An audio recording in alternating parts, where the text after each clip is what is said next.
டிட்வா புயல் காற்றழுத்த தாழ்வு மண்டலமாக வலுவிழந்த நிலையில் எப்போது கரையை கடக்கும்? எந்தெந்த மாவட்டங்களில் கனமழைக்கு வாய்ப்பு இருக்கிறது?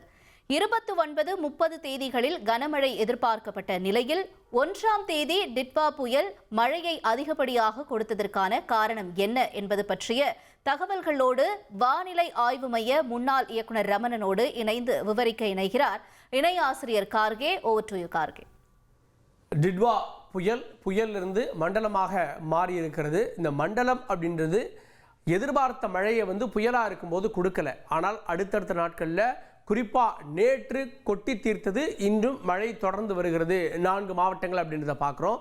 ஏன் இந்த மாற்றம் நிகழ்ந்தது அப்படின்ற பல கேள்விகள் இருக்கிறது. நம்மோடு வானிலை ஆய்வு மையத்துடைய முன்னாள் இயக்குனர் திரு ரமணன் அவர்கள். சார் வணக்கம். சார் வணக்கம். டிட்வா புயலாக இருந்தப்போ கூட அடுத்து தாழ்வு மண்டலமா ஆழ்ந்த மண்டலமா இருக்க போது அதிக மழையை கொடுக்கிறது அப்படின்றத நம்ம பார்க்குறோம். ஏன் இது நடந்தது அப்படின்ற விஷயங்களையும் நம்ம பார்த்து விடலாம். ஓகே, நம்ம டேட்டாஸ் என்ன சொல்லுது? ஏன்னா நம்ம புயலா எதிர்பார்க்கிறப்போ இலங்கையில ஒரு தீவிரத்தன்மையோடு வந்தது. ஆனா அந்த சூழலில் சென்னை பக்கத்துல வெறும் காற்றாக வந்து நின்னது. என்ன நடந்திருக்கு? ஆமா, இப்போ வரைகலை மூலம் நம்ம விளக்கலாம், அந்த பவர் பாயிண்ட் மூலம் விளக்கலாம். ஓகே, அடுத்தது எப்படி? ஓகே, ஸோ இப்போ பாருங்கள், இது இந்த புயல் எங்கே உருவாச்சுனாக்க இந்த மட்டக்களப்புக்கு தென்கிழக்கே ஒரு 70 கிலோமீட்டர் தொலைவில் பொத்துவில் அருகே புயலாக உருவாச்சு. அடுத்தது இலங்கையின் ஊடாக பயணித்தது. கடலோரமாக இல்லை, இலங்கையின் ஊடாக. அதனால அந்த உராய்வு விசை தரை பகுதியில் பயணிக்கும் போது உராய்வு விசை வரும். அதனால தான் அது தீவிர புயலாக கூட மாறவில்லை. ஓகே, அடுத்தது வங்கக்கடல் பகுதிக்கு வந்த பொழுது கூட, அதாவது நம்மை ஒட்டிய வங்கக்கடல் பகுதி, அதாவது நம்ம தமிழக கடற்கரை ஒட்டிய வங்கக்கடல் பகுதியில் வந்தபொழுது கூட இந்த இடத்துல தரை காற்று மேல் திசையிலேருந்து காற்று வறண்ட காற்று வந்தது. ஸோ அந்த 2 காரணங்கள்னால அது தீவிரமடையவில்லை. இன்னொரு காரணமும் உண்டு. மேல் அடுக்குகளிலே காற்று முறிவு இருந்தது. ஓகே, ஸோ இதனால் அது தீவிர புயலாக இல்லாமல் வெறும் புயலாகவே பயணித்தது. அதன் போய் சென்னைக்கு அண்மையில் கூட வந்தது. வந்தும் 2 நாட்கள் மழையை கொடுக்கவில்லை. 29, 30 எதிர்பார்க்கப்பட்டது. சென்னைக்கு அண்மையில் மழையா போயிடுச்சு, லேசான மழை. ஏன் அப்படிங்கிறத அடுத்த படங்களை பார்க்கலாம். ஸோ இந்த படம் என்ன 30ஆம் தேதி. ஓகே, இங்கே மேக தொகுதிகள் கடலில் இருக்கு. காரணம் என்னன்னா இந்த புயல் உள்ள இங்கே இருப்பதன் காரணத்தினால. ஆனால் கரையை பொறுத்தவரையிலும் நம்மளுக்கு பெரும் மழையே வரவில்லை. ஓகே, ஸோ 30ஆம் தேதி கடல்ல மழை பெய்திருக்கு, நமக்கு வரல. அதே மாதிரி 29 அதே நிலை தான். ஓகே, கடல்ல மழை பெஞ்சிருக்கு, நிலப்பகுதியில் இல்லை. அதிக கனமழை 5 இடங்கள்ல பதிவாயிருக்கு. அப்போ மிக கனமழை எல்லாம் பல இடங்கள் இருக்கும். இப்போ இந்த ரெயின் எப்படி எடுத்துக்கிறது? நேற்று பெய்த அந்த மழையை அது பெய்யணும்னா மேலடுக்கல அந்த காற்று முறிவு சற்று மேகம் குறைந்த காரணத்தினால உள்ள மேகங்கள் வந்ததுனால மழை. ஓகே, அதை ஒரு படங்கள் மூலமா நம்ம பார்க்கலாம். சரி, இந்த படம் இந்த பார்த்துடும். அதுக்கு அடுத்த படம் இது 29 8:30 மணி முதல் 30ஆம் தேதி 8:30 மணி வரை பதிவு செய்யப்பட்ட மழையின் அளவு. ஓகே, இப்போ கடல் பகுதியில் பாருங்க அதிக மழை இருந்திருக்கு. மழை தரக்கூடிய மேகம் அதிகமா இருக்கு. மழை பதிவானது இது 100 கிலோமீட்டர் விட்டத்தில் என்ன மழையை பதிவா இருக்குன்னு காட்டக்கூடியது. ஓகே, இது கடலோர பகுதியில் பெரிய மழையே இல்லை. உள்ள ஒரு தூரல் அளவில் தான் மழை இருந்திருக்கு. ஓகே, அதுக்கு அடுத்த நாள் நேற்று, அதாவது 30ஆம் தேதி காலை 8:30 மணி முதல் 1ஆம் தேதி காலை 8:30 மணி வரலும் பதிவு செய்யப்பட்ட மழையை பாருங்க. கடல்ல தான் கனமழையெல்லாம் பதிவா இருக்கு. ஓகே, நில பகுதியில் ஒண்ணுமே இல்லை, வெறும் தூரல் அந்த நிலையில் தான் இருந்திருக்கு. ஓகே, இதற்கு காரணம் என்ன அடுத்த படத்தில் பார்க்கலாம். இது மேலடுக்குல எவ்வாறு காற்று இருக்கிறது என்பதை கீழ இருந்து மேல போகுது, உயரம். ஓகே, கிட்டத்தட்ட ஒரு 6 கிலோமீட்டர் வரலும் உங்களுக்கு கிழக்குல இருந்து காத்து வீசுறது பாருங்க. ஓகே, இங்க வடகிழக்கு, வடகிழக்கு, அப்புறம் தென்கிழக்குன்னு காத்து வீசுறது. கடல்ல இருந்து வருது காத்து. ஓகே, அதற்கு மேல எல்லாம் மேற்கு திசையிலிருந்து காத்து வருது, நிலத்துல இருந்து காத்து வருது. 30 கடல் மைல்கள் 35 கடல் மைல்கள் வேகத்துடன் நிலத்திலிருந்து காத்து வருது. இதுதான் காற்று முறிவுன்னு சொல்லப்படும். ஓகே, செங்குத்தான பகுதியில் காற்று முறிவு, வர்டிகல் விண்ட்ஷியர்னு சொல்லுவாங்க. ஓகே, ஸோ இந்த காற்று ஒரே நிலையில வீசணும், மேல் வீசணும். அப்பதான் காற்று முறிவு இல்லாத இருந்தால் தான் உள்ள வரும், புதிய மேகங்கள் உருவாகும். அந்த உருவான மேகங்களும் உள்ள வரும். ஓகே, இப்போ 6 கிலோமீட்டர் வரை கீழ்திசை காற்று சாதகமா இருக்கு. கடல்ல இருந்து வர காற்று, காற்று இல்லாம போயிருச்சு. இதெல்லாம் மேல இருக்கிறதுலாம் நிலத்துல இருந்து வர காற்று. ஓகே, இந்த வறண்ட காற்று எல்லாம் ஆமா. அப்புறம் என்ன ஆகுதுன்னா மேகங்கள் உருவானாலும் அதை மீண்டும் கடல் பகுதிக்கு தள்ளி விடுகிறது. ஓகே. அதனால நமக்கு மழையே இல்லாத ஒரு நிலை ஏற்பட்டது 29-30. ஓகே. இது வந்து நம்ம ரேடார்லேருந்து கூட கிடைக்கக்கூடிய படங்கள். இதில் பாருங்க, இதில் வந்து காற்று எப்படி வடக்குலேருந்து வருது, வேகமான காற்று தான் 35 காற்று. அதனால் வந்து இப்படி இருந்தால் என்ன பொருள்னா, சென்னைக்கு கிழக்கே இருக்கு அந்த புயல் அப்படிங்கிறது பொருள். அதுக்கப்புறம் மேல திசை பாருங்க, காற்றுலாம் மேற்குலேருந்து இருக்கு. ஓகே. ஆமாம், 6 கிலோமீட்டருக்கு எல்லாம் மேற்குலேருந்து இருக்கு. இதனாலனா மேகங்கள் கடலில் உருவானாலும் சென்னைக்கு உள்ளே நகரின் உள்ளே வரவில்லை.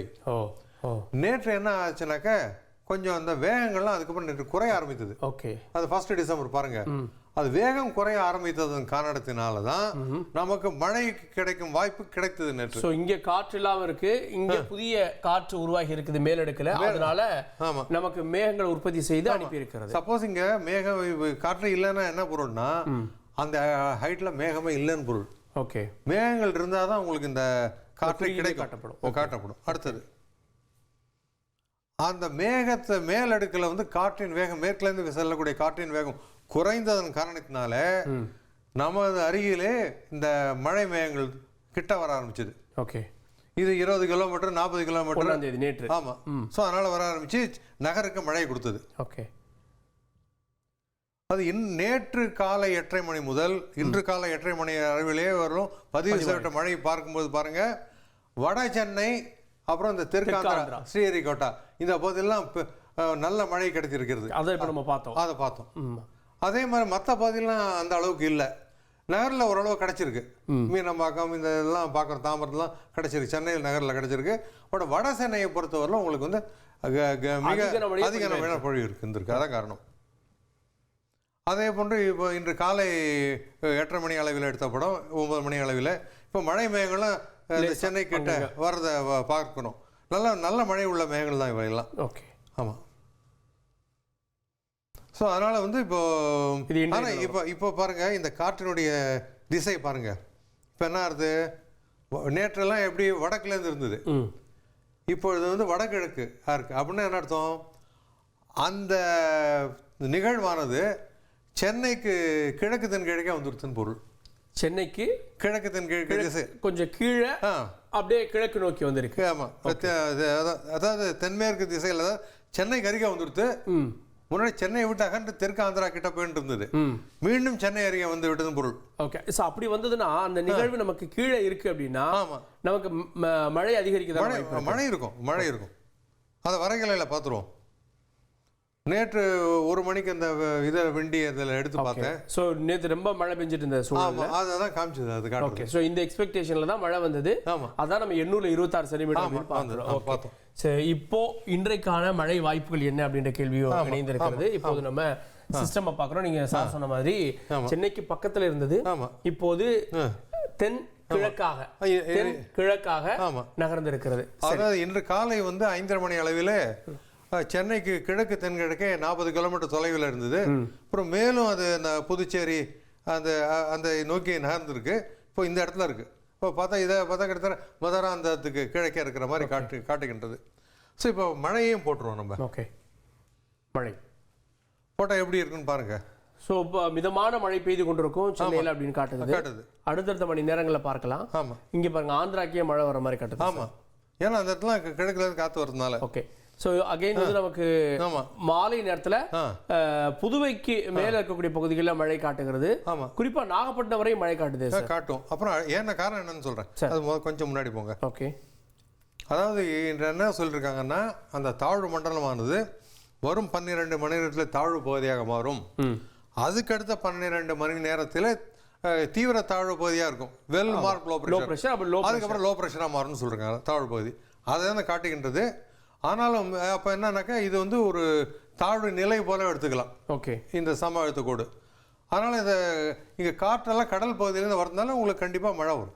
ஓகே. ஸோ அதான் நம்ம கரையை கடக்கக்கூடிய இடம். அதாவது இது வந்து அப்படின்னா மதுராந்தகத்துக்கு பக்கத்தில் செங்கல்பட்டுக்கு நேராக கரையை கடக்கிற மாதிரி காட்டுது சார். ஆமாம். ஆனால் அது தாழ்வு பகுதியாக இருக்கிறதுனால அவ்வளோ வேகங்கள் இருக்காது காற்று. ஓகே, காற்று வேகம் இருக்காது. ஆமாம். இது கரையை கடந்ததுக்கு அப்புறம் மழை எப்படி இருக்கும் சார்? உள்ள வந்ததும் அது உள்ளே வந்ததுக்கு அப்புறம் கூட மழை இருக்கும். ஏன்னா கடல்லேருந்து காற்று போகிறது இல்லையா? ஓகே. காற்று போகிற அப்புறம் இந்த இடத்துல மலை பகுதியெல்லாம் இருக்கு இல்லையா? அதில் ஏற்றம் கிடைத்து கண்டிப்பாக கிழக்கு தொடர்ச்சி மலை பகுதியிலலாம் ஏற்றம் கிடைத்து அங்கெல்லாம் மழை இருக்கும். இல்லாத இருக்கு, அதை காட்டுகிறது. இது நாளைய தினமும் இருக்குமா சார்? நாளை தினம் இருக்கும், 3ஆம் தேதியும் இருக்கும்.